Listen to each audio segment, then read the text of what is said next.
अस्सलाम वालेकुम। Welcome to my YouTube channel crack MD के doctor Umar. Here Umar Farooq Janna, second year MBBS student, JSMU Karachi. जैसा कि मैंने लास्ट वीडियोस बनाई थी अपने आपके एमडी के बारे में कि एमडी कितना कॉम्पिटिटिव एग्ज़ाम है और उसको कैसे इम्प्रूव करना चाहिए। उसमें कमेंट आया था कि भाई हमें बता दें कि एमडी के लिए टाइम टेबल कैसे बनाना चाहिए। अब ये तो एक बात है कि जो हर किसी का टाइम टेबल अपना अपना होता है, कोई कैसे, कोई रात में पढ़ता है, कोई दिन में पढ़ता है।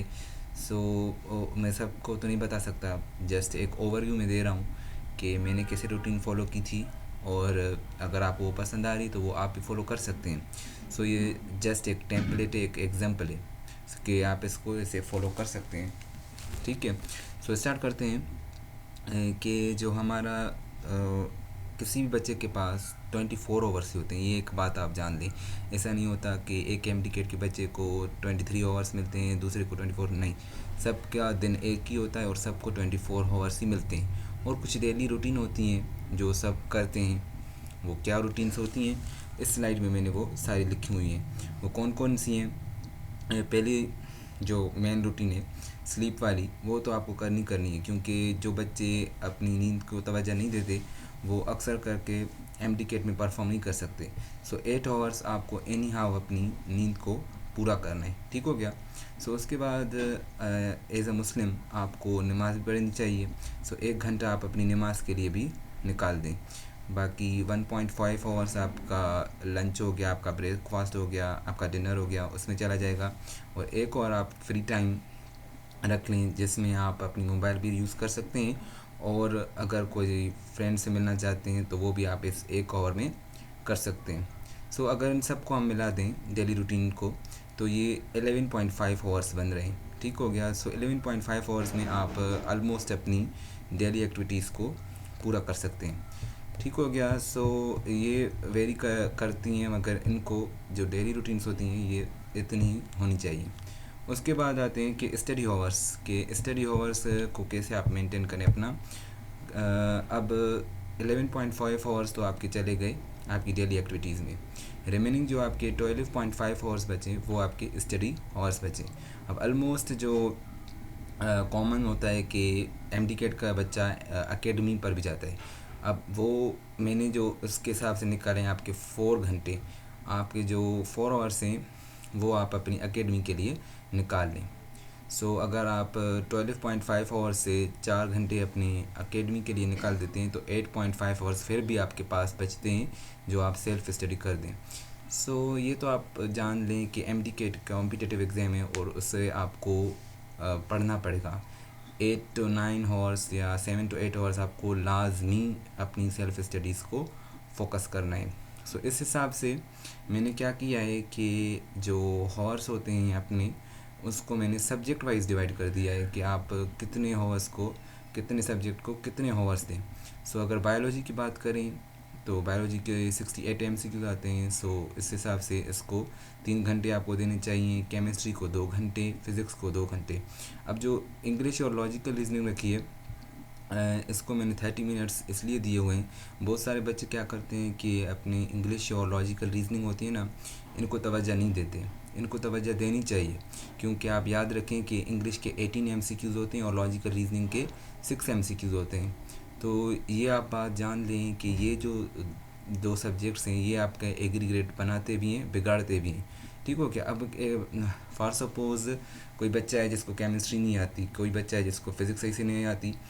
अगर एमडी में फ़ियर बहुत सारा जो होता है वो इस फिज़िक्स का होता है। अगर किसी बच्चे को फ़िज़िक्स नहीं आती, वो अपनी इंग्लिश और लॉजिकल रीजनिंग को करेक्ट कर देता है, तो उसका ये जो फ़्लो है या गैप है फ़िज़िक्स वाला, वो कवर हो सकता है। मैंने खुद ये किया था कि मैंने इंग्लिश और लॉजिकल रीजनिंग को थोड़ा ज़्यादा तवज्जो दी थी फ़िज़िक्स के, और मेरा जो एग्रीगेट हो गया था वो लास्ट में मेंटेन हो गया था। अगर ये सारा आप करते हैं, 4 घंटे आप अपनी एकेडमी को देते हैं और ये अपनी डिस्ट्रीब्यूशन हॉर्स की अपनी सब्जेक्ट्स वाइज देते हैं, तो फिर भी आपके पास 1 घंटा बचता है जो आप फ्री हो सकते हैं। लास्ट स्लाइड के हिसाब से 1 घंटा उसमें था फ्री और 1 घंटा यहाँ। 2 घंटे आपके सारी डेली एक्टिविटीज़ स्टडी हॉर्स को निकाल कर बच जाते हैं, जिसमें आप कोई अपनी फ्री वाली एक्टिविटी, कोई अपनी एक्सरसाइज वगैरह होगी वो कर सकते हैं, या अपने मोबाइल वगैरह यूज़ कर सकते हैं। ठीक हो गया। उसके बाद मैंने सोचा कि आपको बता दूं कि डे वाइज़ आप कैसे कर सकते हैं, कि मतलब डे के कौन से पार्ट में क्या हमें करना चाहिए। सो आप सब जानते हैं कि जो मॉर्निंग होती है उसमें हमारा जो ब्रेन होता है वो बहुत फ्रेश होता है। सो ट्राई करें कि इसमें आप जो डिफ़िकल्ट टॉपिक्स हैं आपके एमडीकेट के वो आप कवर कर लें। अब मैंने यहाँ जस्ट एक एग्जांपल तौर पर लिखे हैं, बाकी सबके बच्चों की अपनी अपनी चॉइसेस होती हैं, किसको कोई चैप्टर डिफ़िकल्ट लगता है, किसी को कोई। सो सिंपली मैंने ये कहना चाह रहा हूँ कि जो रट्टे वाले खास करके हैं और डिफ़िकल्ट, ये आप मॉर्निंग में करें तो बेहतर रहेगा। सो उस हिसाब से मैंने जैसे यहाँ एग्जांपल्स दिए हैं कि बायोलॉजी में आप जेनेटिक्स या बायोएनर्जेटिक्स उठा सकते हैं, केमिस्ट्री में ऑर्गेनिक केमिस्ट्री के मैकेनिज्म रिएक्शंस बहुत डिफ़िकल्ट होते हैं या रिमेंबर करने में थोड़ी मुश्किल होती है, तो वो आप मॉर्निंग कर सकते हैं। फ़िज़िक्स में आप वेव्स और ऑसिलेशन मोशन वगैरह कर सकते हैं। बाकी जो आपको वो आप पर डिपेंड करता है कि आपको कौन सा टॉपिक डिफ़िकल्ट लग रहा है, कौन सा इजी, वो आप ट्राई करें कि जो डिफ़िकल्ट है वो मॉर्निंग में कवर कर लें। ठीक हो गया। सो उसके बाद आफ्टरनून में इतना स्टडी करने को मन नहीं चाहता, तो स्टडी करने के लिए आपका इंटरेस्ट बढ़ाने के लिए आप क्या करें कि आफ्टरनून में आप एमसीक्यूज़ की प्रैक्टिस करें। ठीक हो गया। और नाइट में बहुत सारे बच्चे अकेडमी पर भी जाते हैं, तो अकेडमी से थक कर आते हैं, तो नाइट में बिल्कुल भी दिल नहीं करता कि अब स्टडी करें। सो उसमें आप ये कर सकते हैं कि आप रिवीजन कर लें। जो आप रिवीजन करें, एक तो सारा जिस दिन में आपने जो भी पढ़ा, अकेडमी पर पढ़ा है, जो सेल्फ स्टडी में पढ़ा, वो आप रिवाइज कर सकते हैं और नेक्स्ट डे का स्केड्यूल बना दें कि मुझे कल क्या पढ़ना है। ठीक हो गया। अब मैंने लास्ट में ये टाइम टेबल में एक बात लिखी है कि आपके टाइम टेबल में इलास्टिसिटी होनी चाहिए।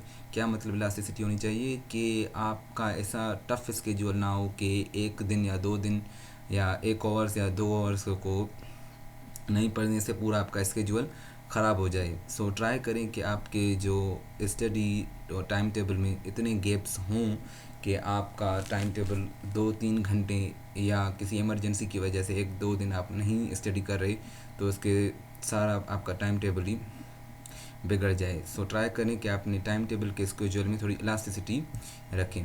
उसके बाद लास्ट जो मेरी स्लाइड है वो एफएससी स्टूडेंट के बारे में है कि जो एफएससी के साथ एमडीकेट पढ़ते हैं वो क्या करें। अब ये जो बच्चे होते हैं ना, इन पर ये बहुत डिफ़िकल्ट होता है इनके लिए एफएससी और एमडीकेट को मेंटेन करना। सो ये बहुत डिफ़िकल्ट रहता है, इसलिए मैंने इसके बारे में और कुछ लिखा भी नहीं है। जो पिछला 3 स्लाइड्स थी वो सारी एमडीकेट पर ही थी कि एमडीकेट का बच्चा या इम्प्रूवर बच्चा कैसे अपने एमडीकेट को करेक्ट कर सकता है। ये एक जस्ट टेम्पलेट है कि एफएससी स्टूडेंट कैसे मेंटेन कर सकता है, और उसकी डेली रूटीन समझो मैंने लिखी हुई है कि उसको भी 8 आवर्स अपनी स्लीप को मेंटेन करना है और 7 बजे वेकअप कर ले और 8 से 9 तक ब्रेकफास्ट वगैरह, फिर 3 तक कॉलेज, और फिर ये 3 to 4 लंच, फिर 4 to 7 अकेडमी। सो ये सारी जो डेली रूटीन होती हैं एफएससी स्टूडेंट की, वो क्या भी करे, ये उसको सारी रूटीन फॉलो करनी होती हैं। अब आते हैं कि आप जो लास्ट टाइम हमारा बच रहा है आखिर में लास्ट नाइट को, वो आप उसमें कैसे एमडीकेट वगैरह की प्रिपरेशन कर सकते हैं। सो 8:30 से 9:30 तक आप कोई टेस्ट अगर हो रही है कॉलेज में या अकेडमी की, उसकी प्रिपरेशन कर सकते हैं। 9:30 से 10:30 तक आप रिवीजन कर सकते हैं अपनी एफएससी सब्जेक्ट्स की, और 10:30 से 12 तक आप अपनी एमडीकेट की स्टडी को मेंटेन कर सकते हैं। मैं जानता हूँ एफएससी वालों के लिए बहुत सा डिफ़िकल्ट होता है, अगर वो एकेडमी साथ लेने फिर तो और डिफ़िकल्ट हो जाता है। सो अगर वो ये स्केड्यूल ट्राई करें तो कुछ हो सकता है, वरना जब उनके एफएससी के एग्ज़ाम हो जाएं तो वो पिछले वालों जो मैंने कहा एमडीकेट के बारे में वो फॉलो कर लें। सो कमेंट्स में ज़रूर बताइएगा कि आपको कैसा लगा ये टाइम टेबल वगैरह, और इतना ही। अल्लाह हाफिज़।